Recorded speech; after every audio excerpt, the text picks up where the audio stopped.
పోలవరం ప్రాజెక్టులో diaphragm wall విషయం మీద చాలా పెద్ద చర్చ సాగింది.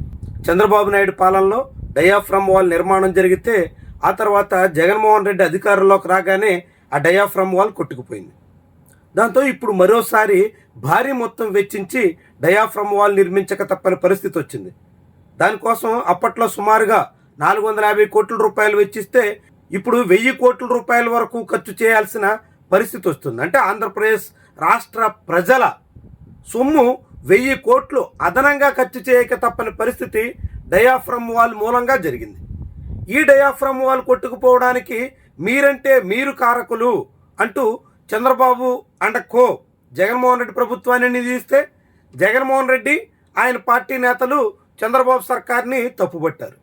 ఈ తరుణంలో తాజాగా కాగ్ రిపోర్ట్లో కంట్రోలర్ అండ్ ఆడిటర్ జనరల్ సంబంధించినటువంటి latest report on Polavaram irrigation project 2025కి సంబంధించి ఇచ్చినటువంటి రిపోర్ట్లో చూస్తే ఏం పేర్కొంది అనేటువంటి అంశాన్ని మనం ఒకసారి పరిశీలిస్తే చాలా క్లియర్గా non adoption of planning tools for effective implementation of project చాలా క్లియర్గా ఈ కాగ్ రిపోర్ట్లో 31వ పేజీలో పేర్కొన్నటువంటి అంశం ప్రకారంగా చంద్రబాబు ప్రభుత్వం ప్రణాళికారహితంగా సాగింది. డయాఫ్రమ్ వాల్ నిర్మాణంలో ఎటువంటి షెడ్యూల్ని పాటించలేదు. షెడ్యూల్కి విరుద్ధంగా డయాఫ్రమ్ వాల్ నిర్మాణం చేసిన మూలంగా ఇంత ముప్పు ఏర్పడింది.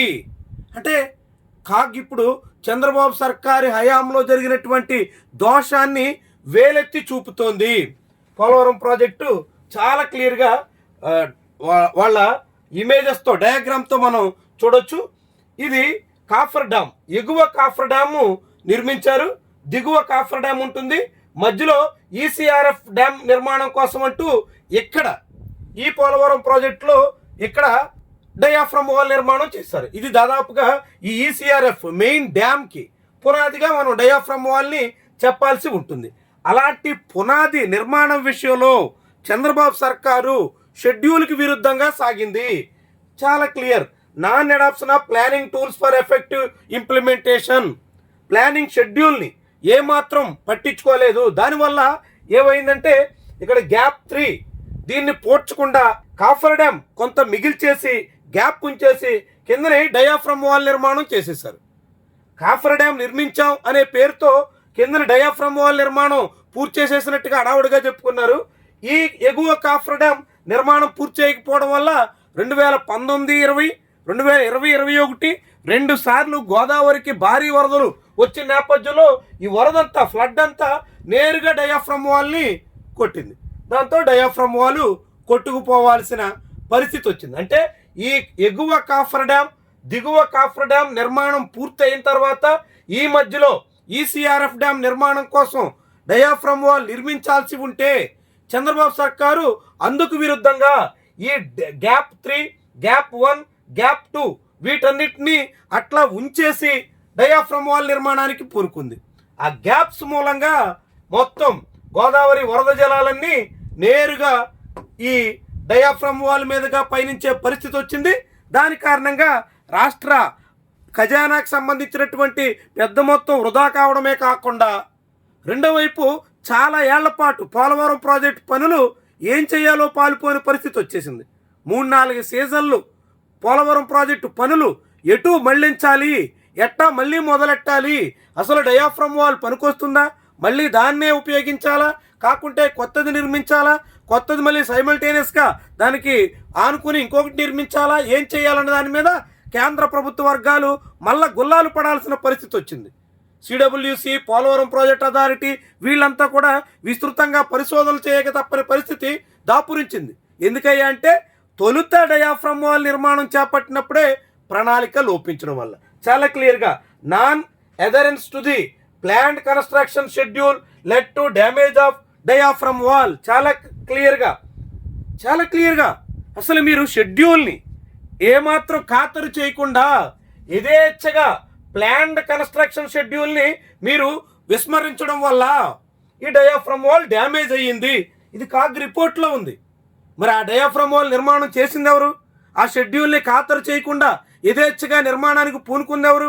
ఎగువ కాఫర్ డ్యామ్ దిగువ కాఫర్ డ్యామ్ ఆ గ్యాప్స్ ఏవి ఫిల్ చేయకుండా డయాఫ్రమ్ వాల్ నిర్మించేశాం అని టామ్ వేసుకుని అంతా తమ ఘనతే అని చెప్పుకున్నటువంటి వాళ్ళు ఎవరు? ఆ డయాఫ్రమ్ వాల్ కొట్టుకుపోవడానికి కారణంగా మిగిలినటువంటి ఇంత అశ్రద్ధపూర్వకంగా సాగిన వ్యవహారం ఎవరిది? చంద్రబాబు సర్కారు జనాలకి సమాధానం చెప్పాలి.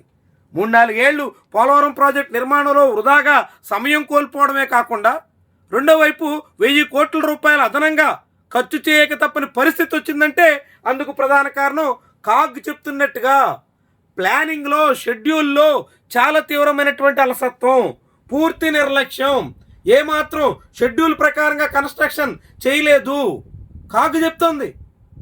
అంటే చంద్రబాబు సర్కారు ఏమంటారు మరి? ఇంతకాలంగా జగన్మోహన్ రెడ్డి హయాంలో చేసినటువంటి నిర్లక్ష్యం అని చెప్పి, జగన్మోహన్ రెడ్డి ఏమో చంద్రబాబు పాలనలో సాగినటువంటి అలసత్వం అని చెప్పి ఒకళ్ళ మీద ఒకళ్ళు రాజకీయ విమర్శలు చేసుకుంటే ఇప్పుడు కాగ్ అధికారికంగా తన లేటెస్ట్ రిపోర్ట్లో వెల్లడించింది. ఎంత సంచలనమైనటువంటి వ్యవహారం బయటకు వచ్చిందో, చంద్రబాబు అలసత్వం, నిర్లక్ష్యం పోలవరం ప్రాజెక్టుకి ఎంత శాపంగా మారిందో, వృధాగా ప్రజాధనాన్ని ఖర్చు చేయాల్సినటువంటి దుస్థితి దాపురించిందో కాగ్ రిపోర్టు మనకి కళ్ళకు కట్టినట్టు చూపిస్తోంది. అంటే మరి ఇప్పుడు దీనికైనా ప్రభుత్వం బాధ్యత వహిస్తుందా? దీనికైనా చంద్రబాబు సర్కారు అంగీకరిస్తుందా? కాగ్ రిపోర్ట్లో చంద్రబాబు సర్కార్ని తూర్పారబట్టేసినటువంటి తరుణంలో, చంద్రబాబు సర్కార్ నిర్లక్ష్యాన్ని ఎండగట్టేసినటువంటి నేపథ్యంలో తమ వైఫల్యాన్ని అంగీకరిస్తారా? చూడాలి మరి ఏం చెప్తారో. మొత్తంగా పోలవరం ప్రాజెక్టులో ఇంత కాలయాపనకి, ఇంత నష్టానికి, ఇంత తీవ్రమైనటువంటి కష్టానికి కారణం చంద్రబాబు సర్కారు సాగించినటువంటి నిర్వాహకమే అన్నది కాగ్ తేల్చినటువంటి అధికారిక వ్యవహారం.